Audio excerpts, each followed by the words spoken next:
creo que verlos de nuevo, pasar un momento cultural, en buen ambiente familiar. Gracias entonces por haber venido, gracias también a Trinity, nos ayuda, nos ofrece esta hermosa sala, que ya está siendo casi nuestra, nos vamos a apoderar de ella. Gracias también a MAS y por supuesto a HB, que es la única potencia comercial de San Antonio que nos colabora, nos ayuda y nos cuida. Vamos a hablar entonces, me pongo a hablar sobre Maquiavelo.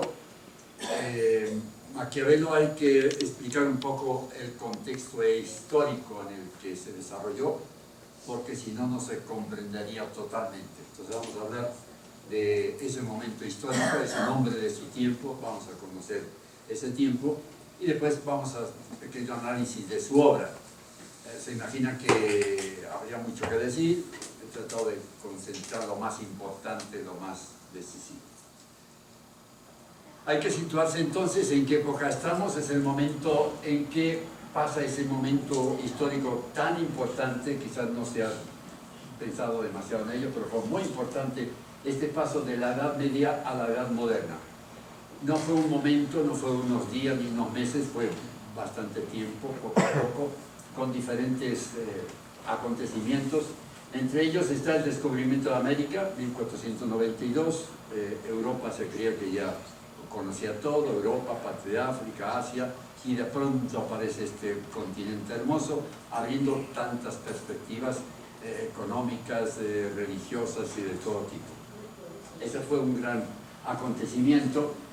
Por otro lado, y poco después se dio ya la primera vuelta al mundo, también fue la primera globalización, ya la unión, ya no estaban separados unos de otros, sino que ya China, Japón y la parte de América ya se podían contactar sin problema. Y no solo en ese aspecto, también se pudo contactar a través de la imprenta. Hasta entonces escribir un libro tan difícil, ya con la imprenta la comunicación pasaba rápido. Al mismo día ya podían estar informados en ciudades, en el país, en el extranjero, gracias a la imprenta. Al mismo tiempo, con estos descubrimientos y estos movimientos, empezó la burguesía. Es decir, que ya terminó la época feudal, de los pequeños reinos, ahora ya empieza la economía a funcionar, el mercado, se mueve mucho dinero por todos lados, y eso está creando nuevos problemas, nuevas ventajas también. Empiezan ya las ciudades a organizarse mejor, etcétera, como veremos después. Y eso hace también que surja el humanismo. Hasta en la Edad Media fue el teocentrismo, todo centrado en Dios, la iglesia, la espiritualidad. Ahora empieza a preocuparse por el hombre como centro de la vida. El hombre es la medida de todas las cosas, ya decían los griegos. Y en esto hubo un escritor, filósofo, Pico della Mirandola, que terminó en Florencia, que veremos después, justamente fue su secretario el que lo envenenó. Y este Pico della Mirandola hizo una especie de oración por la dignidad del hombre. Quiere decir que hasta ese momento lo importante había sido Dios, ahora ya no se preocupa para el hombre. Y entonces él en esa oración sobre la dignidad del hombre, se imagina que está Dios en el primer día hablando con Adán. Y le dice, no te he hecho celeste, tampoco te he hecho terrestre. De ti depende que te asciendas hasta los ángeles o que te rebajes hasta el bruto. Marca entonces el tema tan importante a partir de entonces y que tanto aprovechó Maquiavelo por la libertad. La libertad, esa cosa tan formidable, como decía el amigo Don Quijote, la libertad, Sancho, es el mayor bien que los cielos dieron al hombre.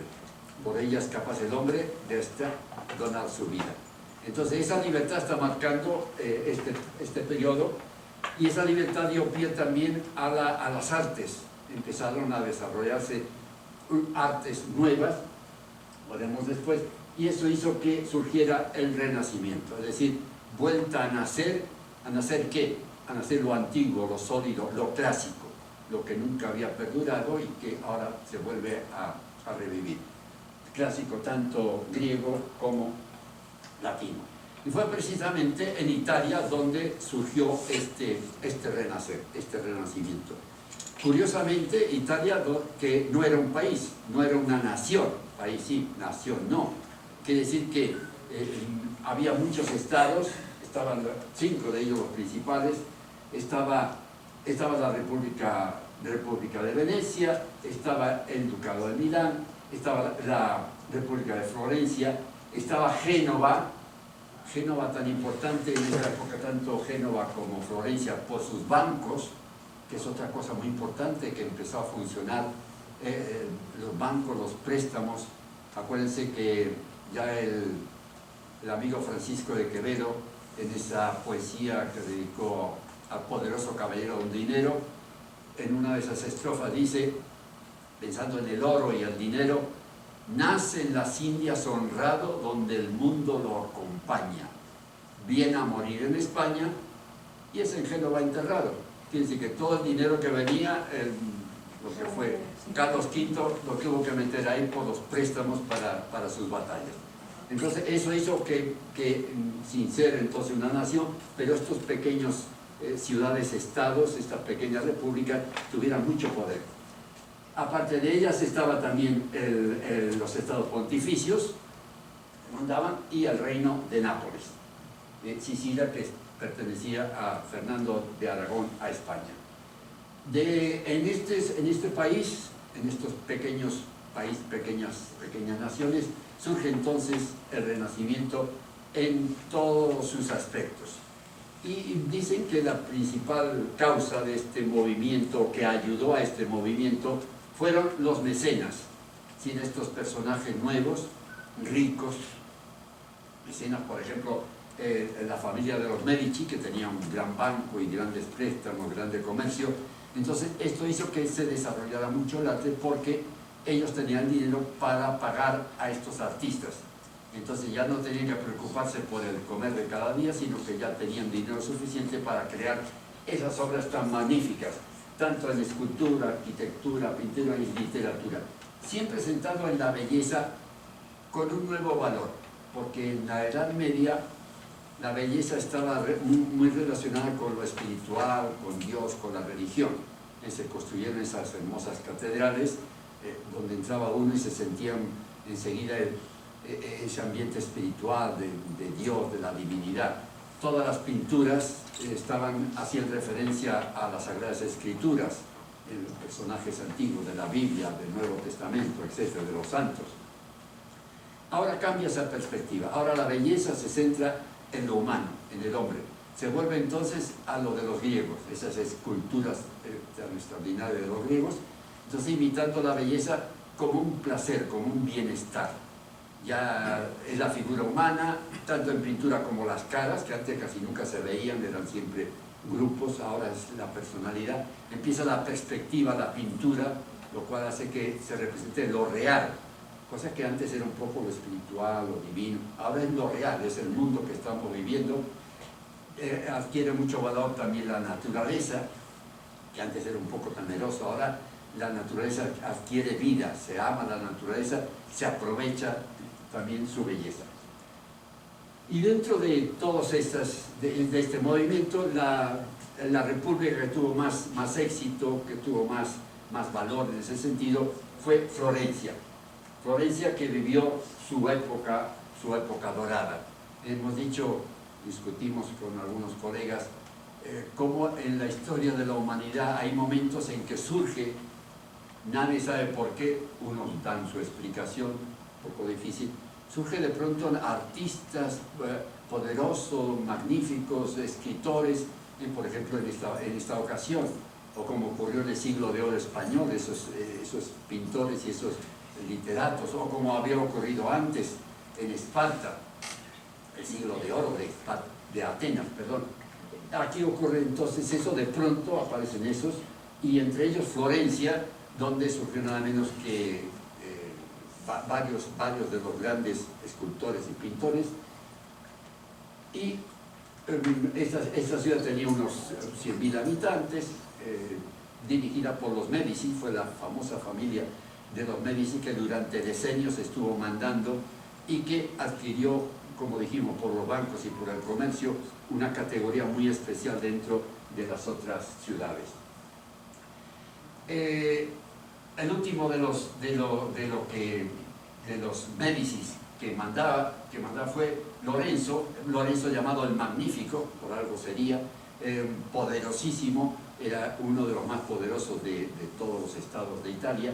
Fallece en 1492 y entonces viene su hijo Piero, pero duró apenas 2 años, y justamente cuando Carlos VIII, el rey de Francia, entra en Florencia con 30.000 soldados con el deseo de invadir Nápoles y apoderarse de Nápoles, es en el momento que tienen que salir fuera los Medici y entra en escena Giordano Savonarola, un personaje único en la historia. Era un dominico. Entonces, como saben, los especialistas en el discurso, la predicación, durante varios años estuvo predicando en la iglesia de San Marcos como un carácter profético, apocalíptico, diciendo que todo iba mal, que la degeneración de las gentes, la corrupción, etcétera, etcétera. Tanto hizo que quiso fundar una república teocrática, es decir, una república donde ya no eran los hombres los que mandaban, sino el príncipe, el rey de esa república sería nada menos que Dios, Jesús, el Evangelio. Pero llegó un momento en que la gente ya empezaba a ponerse nerviosa, a escandalizarse un poco, sobre todo cuando días antes de que llegara el carnaval, llamó a sus discípulos, a sus seguidores, a que recogieran por la ciudad todo lo que fuera vicioso, todo lo que oliera a pecado, todo lo que fuera vanidad, que se lo trajeran, y formaron una gran hoguera que se llamó la hoguera de las vanidades. Hay telas, incluso libros, pinturas, dicen que está de Boccaccio, algunas de las pinturas sufrieron el fuego. La gente llegó a un momento que no aguantó, sobre todo cuando atacó a Alejandro VI. Alejandro VI, el Borgia, el español, lo atacó diciendo que era un corrupto, etc. Alejandro quiso convencerlo dándole un arzobispado, un cardenalato en Roma. No aceptó porque no quería ser corrupto, entonces ya lo mandó juzgar, lo juzgaron, lo condenaron, lo encarcelaron, lo degüetinaron y lo quemaron. Incluso lo quemaron para que ninguno de sus seguidores pudiera estar con él. Justo en ese momento, en Florencia, de esa agitación nerviosa, es cuando aparece nuestro personaje, ese mismo año, 1498, que es cuando Savonarola ya es muerto. Justo cuando él tenía 29 años. Tenía 29, empieza su vida activa. Había nacido entonces aquí en Sacasciano, una pequeña aldea que está a unos 15 kilómetros de Florencia. Su padre era un abogado. No se sabe mucho de su infancia y madurez. Lo único que sabe es que recibió una formación muy importante clásica, es decir, sabía leer en griego y latín, conocía a todos los escritores clásicos, y eso le dio una formación extraordinaria que la aprovecharía después. Después viene esta época que es de su actividad, o sea que enseguida lo nombraron canciller, una especie de ministro de Relaciones Exteriores, no solo relaciones exteriores, sino también como mensajero de guerra y paz, o sea que tenían que preocuparse con diferentes estados. Fue la época más importante porque es la que después le sirvió para sus escritos, esas experiencias, porque tuvo experiencia en Milán con la familia de los Sforza, después estuvo en Francia con Luis XII, estuvo allí hablando con él, conversando.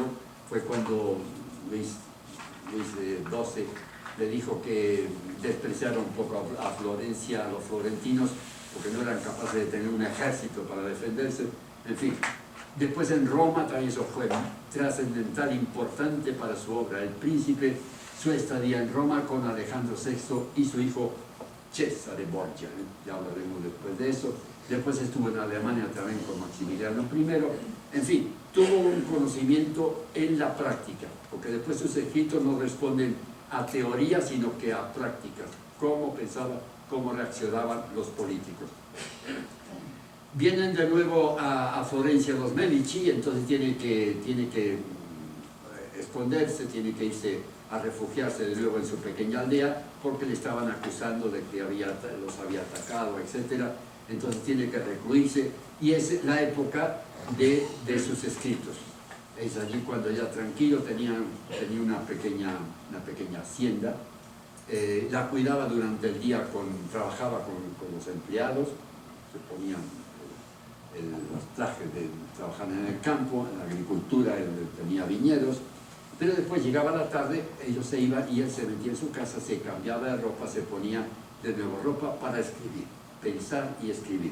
Fue ahí entonces el momento en que toda esa experiencia que había tenido en su segunda etapa la expresa en sus escritos. Y sobre todo escribió más de 20 obras, pero las dos más importantes, como ven ahí, fue este discurso sobre la primera década de Tito Livio. Tito Livio no era el político, sino un escritor y filósofo. Tito Livio escribió sobre el periodo de la Roma glorioso después de los Césares, el periodo en que Roma se convirtió en república, y escribió sobre eso, y él comenta en este libro la república. O sea que ahí son dos, Maquiavelo tiene dos aspectos en su personalidad.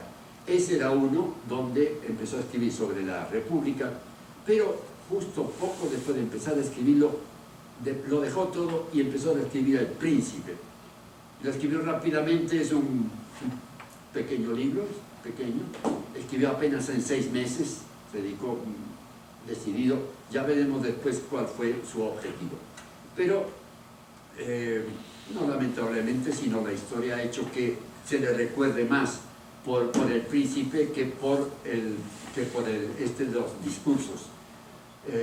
Quizás los discursos no llamó tanto la atención porque hablaba entonces de la República, y ya habían hablado mucha gente de la República, sobre todo Cicerón, el gran Cicerón, que fue en la historia el primero que habló, y sus ideas siguen todavía vigentes. En cambio, del Príncipe, sus ideas fueron tan diferentes, tan nuevas, que es lo que llamó la atención. Y el escándalo también que produjo esta obra, como veremos después.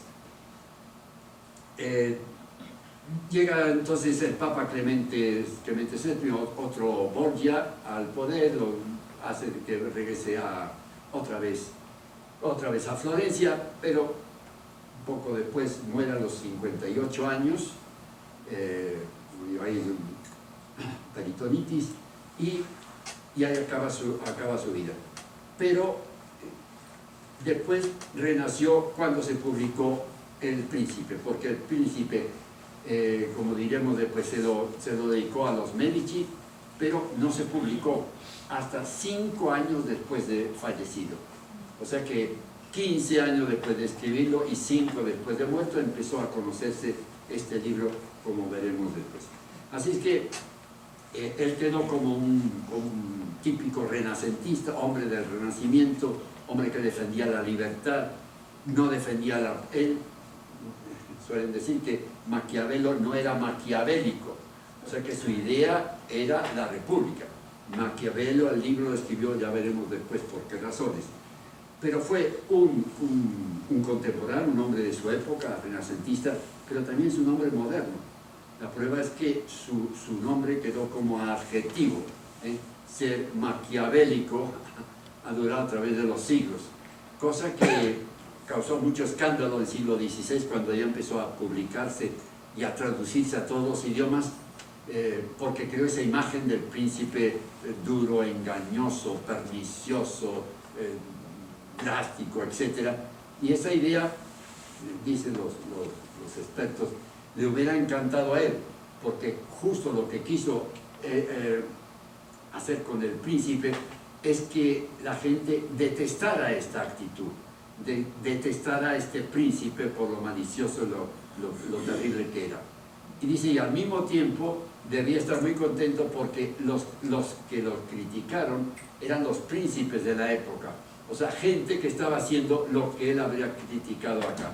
Y entonces era un poco la ironía, la falsedad de esto, que seguían cumpliendo lo que él había dicho sobre los príncipes. El libro, se podría decir que de este libro, como el Quijote o la Biblia, todo el mundo habla de ellos, pero hay poquitos que lo han leído entero y lo han examinado a fondo. En todo caso, lo importante, marco dos cosas. Lo importante es que él se lo dedica a Nicolás Maquiavelo. Nicolás Maquiavelo, no el que había fallecido, por supuesto, sino el nieto de Lorenzo. Se lo dedica a Lorenzo Médicis, al nieto del gran Lorenzo el Magnífico, y le dedica comentándole la experiencia. ¿Por qué? Maquiavelo había tenido esa comunicación, contacto con los diferentes países. Había visto cómo estaban surgiendo los nuevos estados, a diferente de los medievales. Ya eran estados de verdad. Estaba Portugal, España, Francia, Inglaterra, Suecia, y todo eso se empezó a crear. Y esos países, sobre todo España y Francia, querían aprovecharse de Italia porque veían que estaba muy dividida, muy débil, querían poder hacer de partes. La prueba es que Francia y España se encontraron peleando para la posesión de Nápoles. Entonces él quería unir a Italia, que Italia fuera ya un país como había sido en tiempo de los romanos. Y entonces estaba buscando un héroe, alguien que fuera capaz de eso. Y pensó que la familia de los Medici podía de nuevo venir al poder y a asumir esa responsabilidad, terrible responsabilidad. Pero no le hizo caso, después no le hizo caso. En cambio, eso fue su idea, era escribir este libro para que viera este Medici, Lorenzo Medici, cómo tenía que ser un príncipe fuerte, decidido para obtener los resultados que deseaba.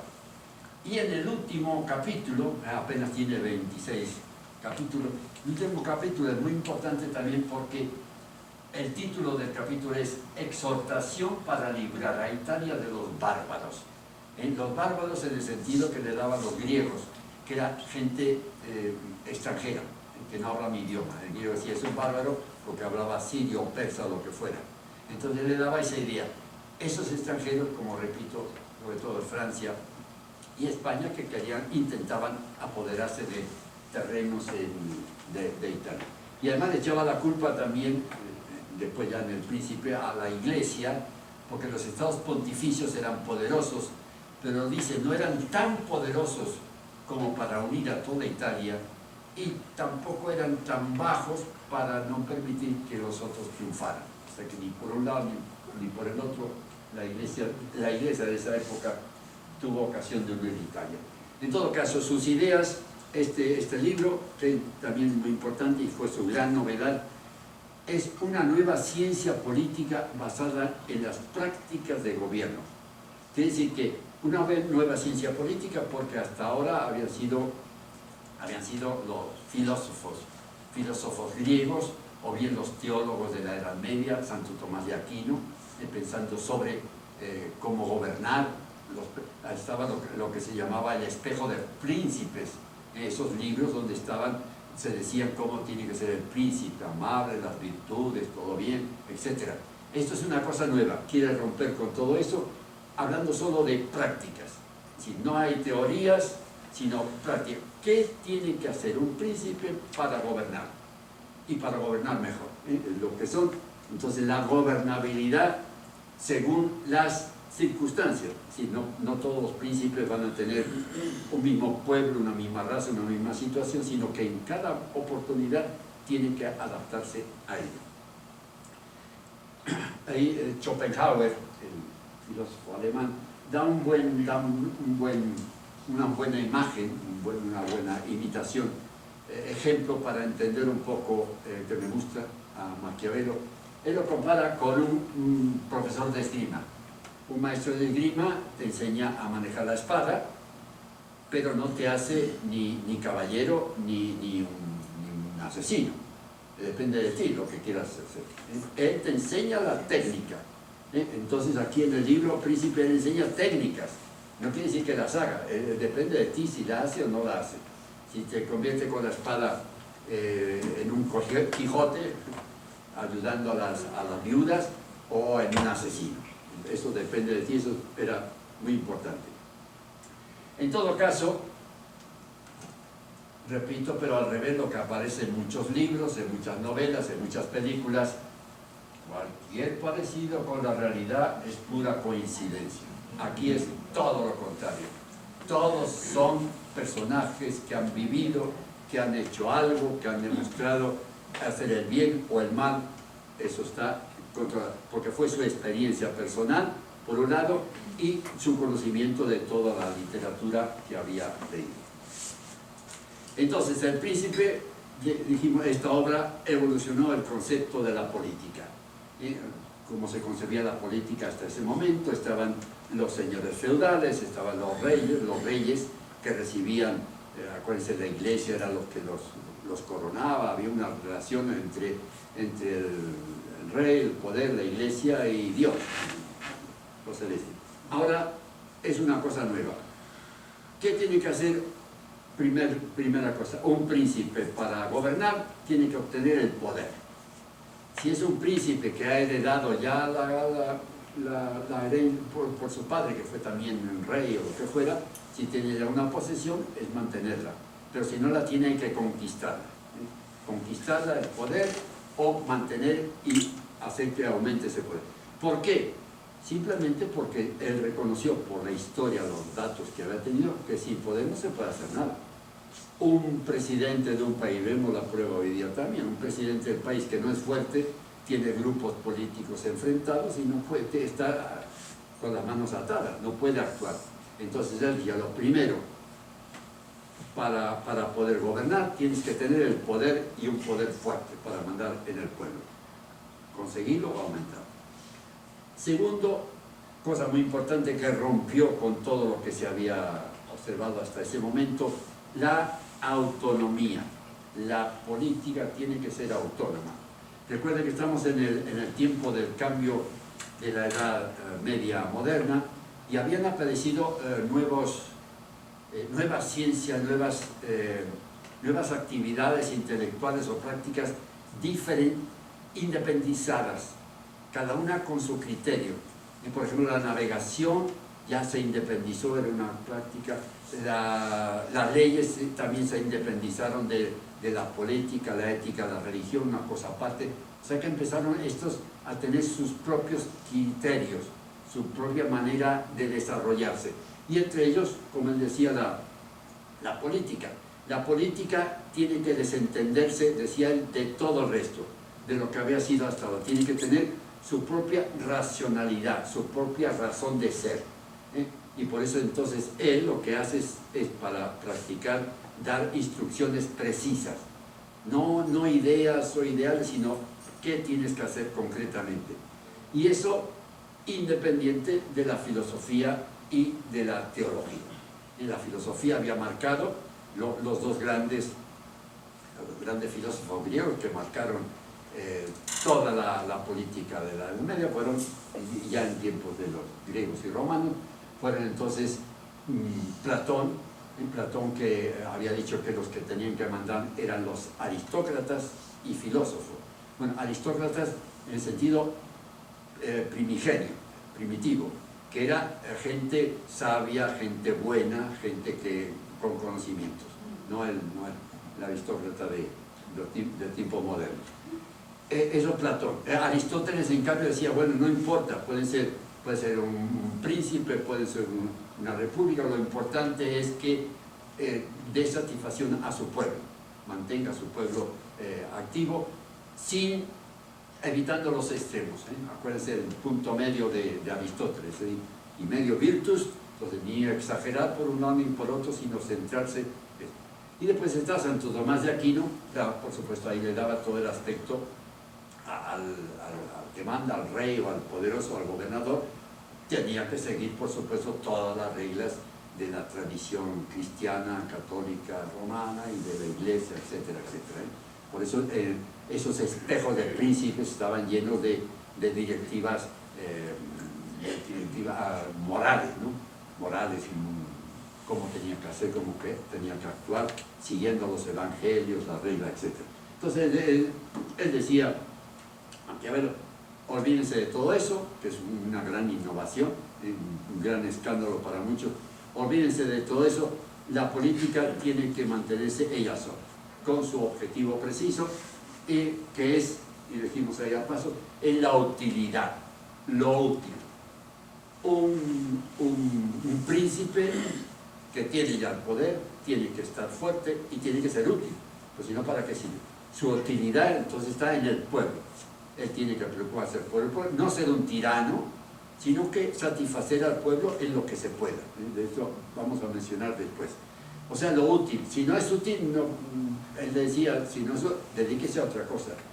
El poderoso tiene que ser útil para su pueblo conseguir cosas.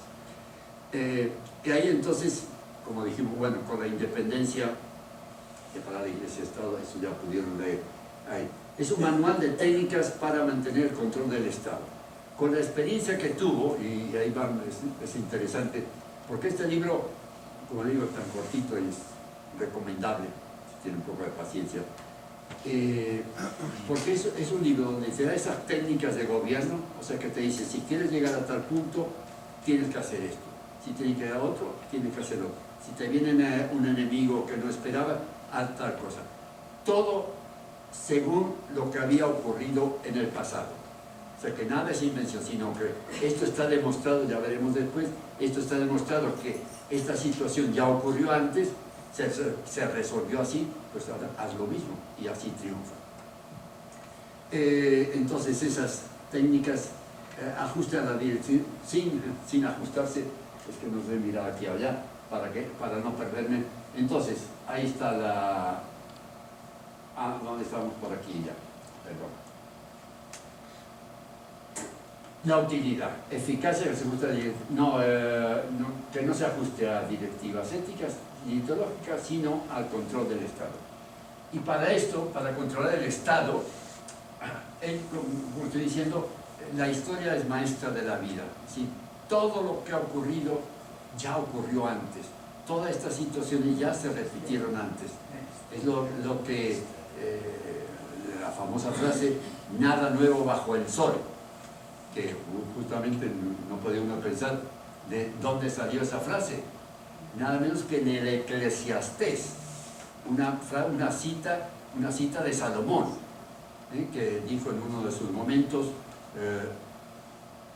lo que ha sido, será, lo que se ha vivido, se repetirá. O sea, como nada va a cambiar. Ya en el Eclesiastés quiere decir que ya se marcaba que no va a haber nada nuevo. En momentos que hiciste Maquiavelo, el momento cíclico de la historia, todo se va a repetir, todo lo que ocurre ahora ya ha ocurrido antes. Entonces dice, hay que aprovechar la historia para actuar tal cual, porque si fracasaron, no haga lo mismo, pues vas a fracasar. Seguramente el señor Hitler no supo esto, o no leyó al príncipe, o seguramente sí lo leyó, pero no se dio cuenta y se fue a ocupar Moscú, cuando ya había Napoleón fracasado antes. ¿Cómo no se fijó? Entonces, en sentido, hay que observar bien la historia para sacar sus conclusiones. Y de ahí se llega lo que él decía, siento mi propósito de escribir algo útil, tiene que servir para algo, la verdad real de la política. Venimos a la palabra ahora ya moderna de Realpolitik, palabra alemana del siglo XIX, de un escritor y político alemán, que es el Estado usa su poder de forma pragmática y realista, o sea, útil, que me sirva para algo, y real según lo que tengo, para beneficiar sus intereses y su posición. Es lo que está causando tantos problemas hoy día, porque sí, cada uno quiere lo suyo, por supuesto, ¿no? Sin lo demás que se iba a decir que se pudra, pero no, que no se pudo, pero los demás allá ellos. Es lo que decía también, en los estados no hay amigos, hay intereses. Entonces ya ahí tienen ustedes miles de ejemplos. Si me soy amigo hasta que me interese, si no rompo y allá hay. Y para todo esto él utilizó un modelo que fue este señor César Borgia. Borgia era hijo de su padre, pero su padre era papa. Alejandro VI era el español, los Borja, que eran españoles, habían radicado en Valencia, pero eran originarios de Navarra, los Borja, y a este señor lo hacen obispo a los 17 años, lo hacen arzobispo a los 19 y cardenal a los 20, se imagina.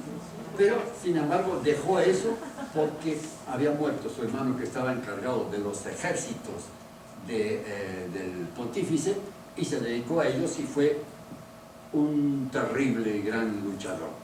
Para Maquiavelo, que lo conoció, como dijimos, tuvo contacto con él, estuvo en 2 ocasiones, para él estaba por un lado admirado cómo puede un hombre ser tan bárbaro, cómo puede un hombre ser tan horrible, ¿sí? Él decía que era un desalmado, pero eso lo admiraba. ¿Cómo es posible llegar que no admita reglas? Vamos a ver después un trocito lindo ahí. Él decía, por ejemplo, ocurrió que tenía dos generales porque tenía que organizar una campaña en la Romaña, que estaba cerca de Venecia, conquistándola para los estados pontificios, y entonces había 2 generales suyos y parece que oyó que andaban medio disgustados, entonces lo mandó llamar, ellos y sus lugartenientes. Ya se imagina, lo llamó y los mató a todos. Y eso dio después un ejemplo para príncipes: cuando tienes un problema, de raíz. Cuando tienes un problema, no a media, solucionalo enteramente. Así que los mató y ahí se acabó, ya no tuvo más problema en ese sentido. Por otro lado, tenía otro general que se había encargado también de una ciudad, lo había acompañado, habían conquistado varias ciudades, pero en una de ellas se puso a malestar al pueblo, causó muchos escándalos. Que se enteró que había atacado de alguna manera al pueblo, lo mandó cortar en 2 y lo publicó en el pueblo. Claro, el pueblo se quedó por un lado admirado, pero por otro, por Dios, ¿qué? Y mejor nos callamos, ¿no? Pero así era de terrible este señor. Dice, y entonces Maquiavelo, ahí lo toma como, claro, habría que decir como príncipe, el príncipe malo, el príncipe que ha quedado en la historia, el príncipe que, por lo que lo han criticado tanto a Maquiavelo. Pero él decía entonces como conclusión de quién era este Borgia. Quien juzgue, pues, necesario en su nuevo principado asegurarse de sus enemigos, ganarse nuevos amigos, triunfar por medio de la fuerza o del fraude, hacerse amar y temer por el pueblo, seguir y respetar a los soldados, mudar los antiguos estatutos en otros recientes, desembarazarse de los hombres que pueden o deben perjudicarle, ser severo y agradable, magnánimo y liberal, suprimir la tropa inicial, etcétera, etcétera. O sea que es un tipo terrible, pero dominado. O sea que el ideal del príncipe era ese, uno que tenía el poder, mandaba, y en este caso extremo hacía lo que quería. Otro también que lo menciona varias veces aquí en el príncipe, era Fernando de Aragón, el rey católico, esposo de Isabel la Católica. De él también dice muy interesante: siento mi propósito de escribir, realizó conquistas gracias a la religión, sin piedad, humanidad ni integridad, pero con esas 3 virtudes nunca habría logrado lo que consiguió sin ellas. O sea que estos eran los ejemplos que daba de príncipe. ¿Cuál era un poco, y en resumen, ya ve que se va el tiempo horrible, el resumen de la teoría política, de acción política? En primer lugar, su tesis básica era fundamental: el ser humano es básicamente egoísta y antisocial. Y eso decía ayer, hoy y mañana. Dice, no todos son, no todo el ser humano, pero él decía la mayoría. En contra de Aristóteles, que Aristóteles no decía que el hombre era un animal sociable, entonces que en sociedad podían ponerse de acuerdo y lograr la felicidad entre todos. O también a San Agustín, bueno, San Agustín también decía que el hombre era malo, pero por el pecado original, pero con la religión, con la gracia de Dios se podía salvar. O el otro que opinó bastante, después Rousseau, que este sí era muy optimista y decía que el hombre es perfectible, o sea que puede estar mal, puede estar mal, pero puede perfeccionarse. En cambio, la teoría de Maquiavelo es que no, es que es corruptible ya del ADN. Corruptible. Y los dirigentes, peor, los dirigentes políticos están marcados por la ambición, la soberbia y sobre todo la mentira. Es el tema que se repite siempre de estos mandatarios. Tienes que mentir, tienes que engañar, tienes que hacer apariencia de bueno y siendo malo, etc. Pero hoy día ya han cambiado de nombres, han puesto esos nuevos nombres de la neolengua, la posverdad. En el fondo es siempre igual, es mentir, camuflar. Como dice él, los seres humanos son como son, no como deberían ser. Eso es muy interesante. Hay que conocer la realidad de las cosas. No la utopía de Tomás Moro, ay, todo bien, no. Miren que la gente es egoísta, la gente va buscando su bien, etcétera, etcétera, ¿no? Hay que partir de eso. Todo el mundo ve lo que aparenta ser, pocos experimentan lo que realmente eres. Él decía de los políticos simulan lo que no son y disimulan lo que son. O sea que aparentan la mentira, pero en el fondo no están mostrando lo que es. Muy importante entonces saber, muy importante decía, el fundamental capital, como diría en inglés capital, que conozcan bien al ser humano, que sepa con quién va a tratar. Eso le evitará muchos problemas. Y para después imponer la razón de Estado. Es decir, que lo primero de todo para su gobierno tiene que ser el Estado, fundamental.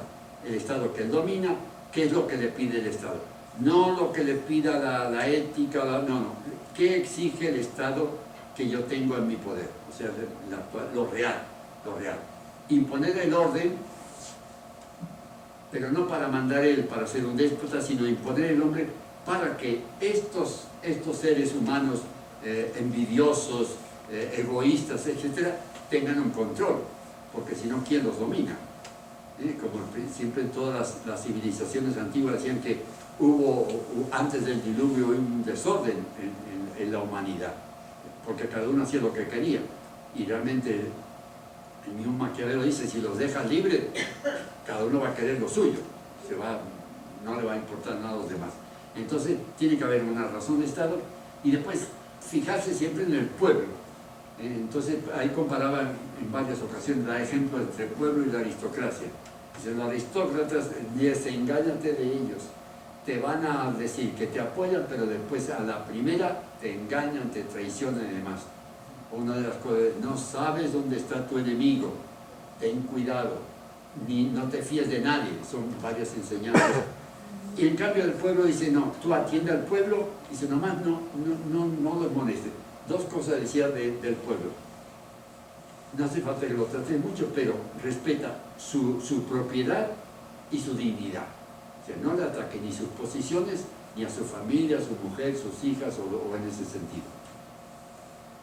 Es un poco, es necesario que el príncipe tenga el afecto del pueblo. El pueblo solo le pide no ser oprimido, o sea que no le pide tanto para conseguir sus fines.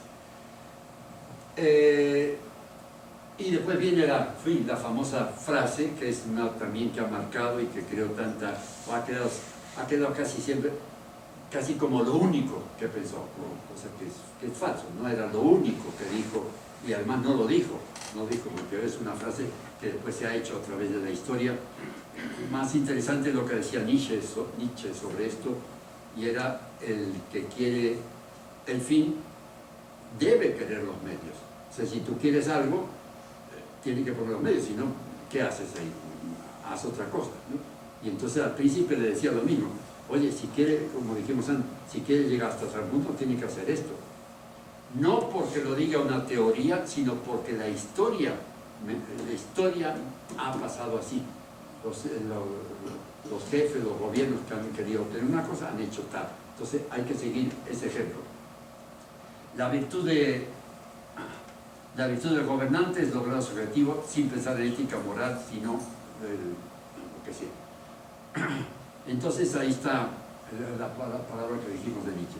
O sea que el gobernante, ahora, ¿cuáles son las cualidades del gobernante? Aparte de ese objetivo para conseguir cualquier medio para conseguir su objetivo. Claro, decía, como hemos dicho antes del maestro de esgrima, tiene que ser, si tú eliges tu objetivo, el malo, pues allá tú, pero tienes que elegir medios para conseguirlo.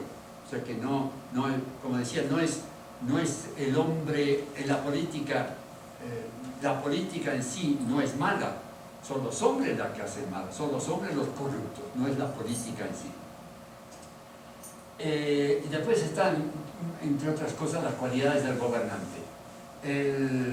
Como dijimos, como había dicho un poco ahí mencionado, tiene que cuidar un gobernante, un príncipe no puede estar solo. O sea, está solo para mandar, es su decisión, pero no puede estar solo, tiene que estar rodeado, no de cualquier gente, sino de gente de confianza, consejero, que le diga la verdad. Eso insiste, no te dejes por estos halagadores, no, te presta oídos sordos a esa gente.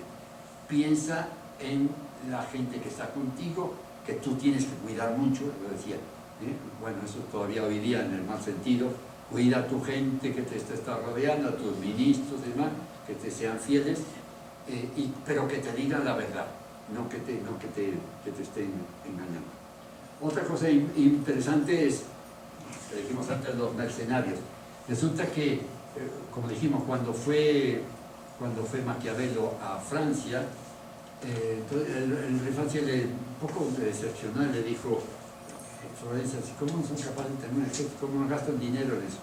Y entonces ahí formó unas milicias ciudadanas, es decir, milicias de gente del lugar, porque decía, estos mercenarios estaban dirigidos por los condottieri, y es una risa, porque dice que se ponían de acuerdo entre ellos, o sea, uno pagaba por condottieris aquí y allá, y en secreto se ponían de acuerdo, pues mañana me toca ganar a mí, la semana próxima, una cosa muy típica italiana, mañana para mí, la otra semana para ti. Entonces decía, es una ridiculez que esté gastando en eso, gente que no le importa vencer o ser vencido. Entonces decía, deja esos mercenarios, tienes que tener su ejército propio. El problema que hoy día es que los ejércitos no trabajan para el Estado, sino que trabajan para los gobernantes. Eso entonces en ese momento no nos dijo nada aquí el amigo Maquiavelo. Otra cosa interesante que dice es la diferencia entre la virtud y la necesidad. Es decir, la virtud, no la virtud en el sentido ético, moral, ser un virtuoso como los espejos del príncipe, sino la virtud. Entonces recuerda el origen de la palabra virtud es de vir viris, latina, varón. Y el varón era el que sabía manejar las armas, eso era el varón, o sea, relacionado con la fuerza, con la valentía, el varón. Entonces él pedía, el príncipe tiene que ser virtuoso en el sentido de que tiene que ver la actualidad y cuando hay que decidirse, actuar, no quedarse atrás. Tiene que ser temeroso, tiene que ser arriesgarse, pero dedicarse, no quedarse a medias. Eso dicen que lo que sería el contrario de Hamlet, dudando, hago, no sé, no, tú actúas. Aunque sea mal, no importa, pero actúas, no te quedes quieto. Es importante entonces con la virtud. Y después esa virtud tiene que hacerte también prever la situación.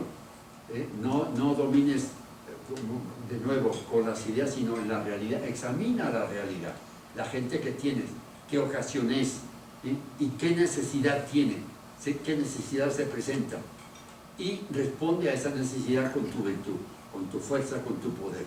Él pone como ejemplo también ahí a Moisés, por ejemplo, que fue capaz de dirigir a todo un pueblo, a Ciro, al sirio, en fin, a varios héroes de la antigüedad que tomaron en sus riendas un poder, pero con fuerza, con decisión, no con medias tintas.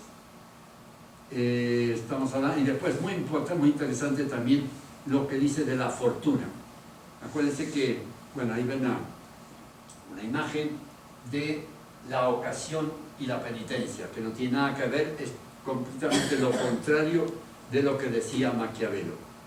Acuérdense esa famosa frase, la ocasión la pinta calva, y es, como está reflejado en este relieve, la ocasión era una diosa que tenía mucho pelo por delante, pero por detrás estaba como yo, estaba calva, no tenía. Entonces, la ocasión es como esa diosa que viene, además tiene los pies, tiene alas en los pies, y encima está moviéndose en una especie de pelota, una rueda. Entonces pasa muy rápido. Si no la aprovechas en ese momento que está pasando, ya se te perdió la ocasión. De ahí la expresión.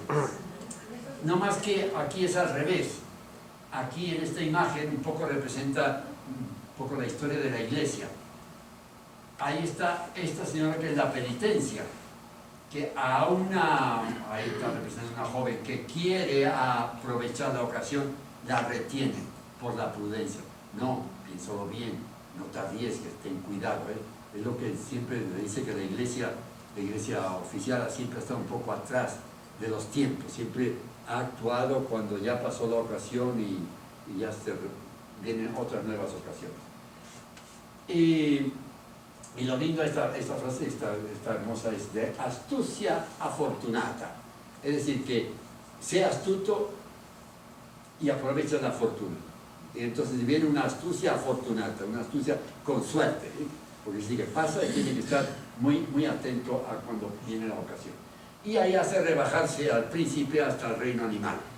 Entonces dice, para lograr esto, para lograr esta astucia afortunata, ser astucio y aprovechar la fortuna cuando pasa, tienes que tener la astucia del zorro y la fuerza del león. No solo la astucia del zorro, porque con ella viene uno más fuerte que tú y te come. Y el león tiene mucha fuerza, pero no tiene sesos. Entonces tienes que reunir las dos cosas. Es necesario ser un zorro para descubrir las trampas y un león para aterrorizar a los lobos. ¿Qué tal? Cualquiera es príncipe. Dejamos ahí, hemos dejado de lado esta.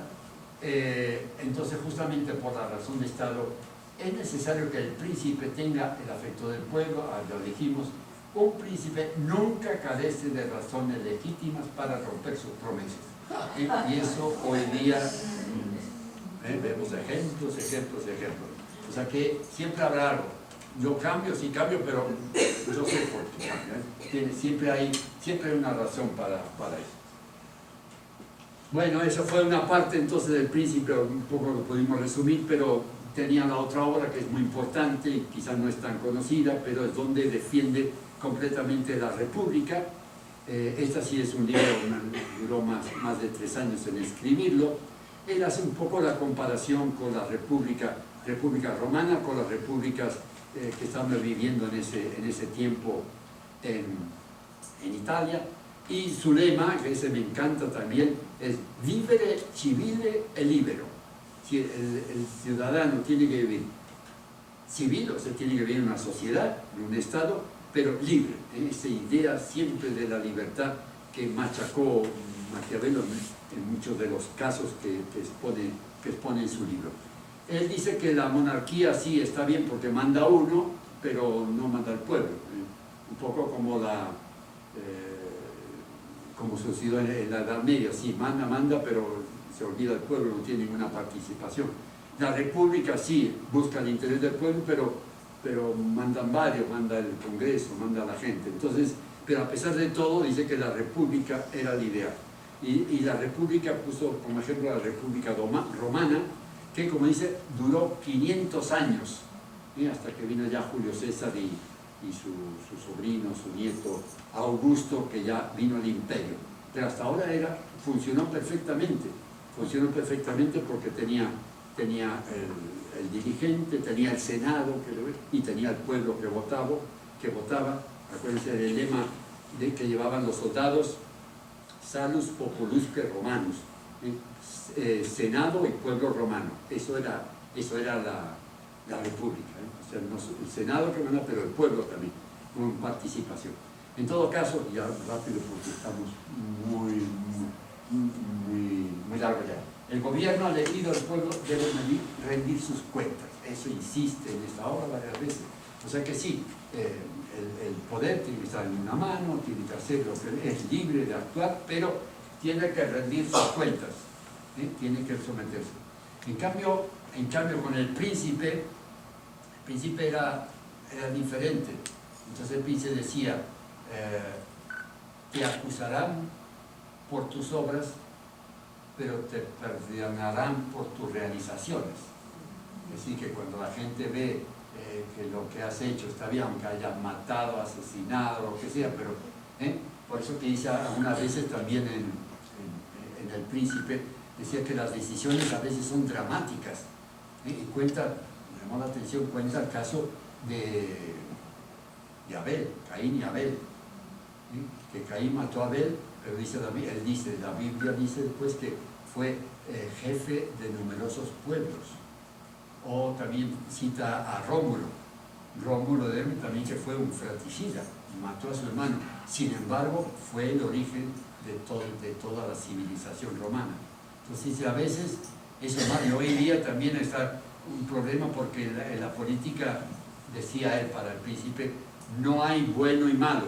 Un príncipe no puede decidir lo bueno o lo malo, sino que es el menos malo posible. Eso es lo que tiene que decidir.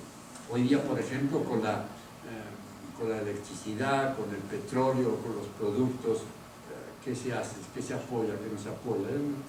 Mucha dificultad, pero ya va puesto, en todo caso, hay que decidir. Y después otra cosa interesante, como dijimos, rendir cuentas y esto de ceder. También esto es muy lindo, como en la República a veces hay que ceder, aunque el objetivo no se llega al objetivo, sino se queda uno a la mitad, no importa, pero ceder. Y ahí me viene siempre, que yo siempre digo, el famoso compromiso helvético.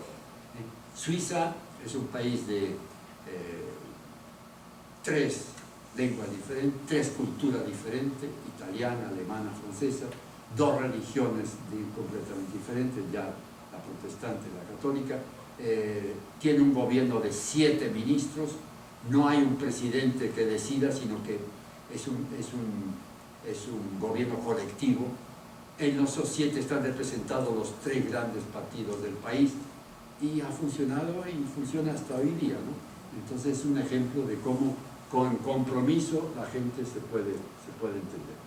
En todo caso, y para no quedar con la mala idea de este pobre que admiro mucho del señor Maquiavelo, parece que pocos días antes de morir le dijo a un amigo suyo: me gustaría enseñarles el camino al infierno para que se mantengan apartados de él. O sea que todo eso que decía, por eso digo que seguramente que se debió donde estuviera gozar de que hubieran criticado en el siglo XVI todos los príncipes modernos que se creían buenos, porque ese es el camino que él quería que rechazaran. En fin, otra frase, aprovechando la idea de libertad, que ya le dio pico de la mirándola, él, adaptando un poco a eso, nos dice: Dios no quiere hacerlo todo, para no quitarnos el libre albedrío, desde luego la libertad, aquella parte de la gloria que nos corresponde, o sea, que da al hombre. El hombre tiene tiene que participar con esa libertad para hacer lo que quiera, pero responsable de esa libertad. Gracias por su atención.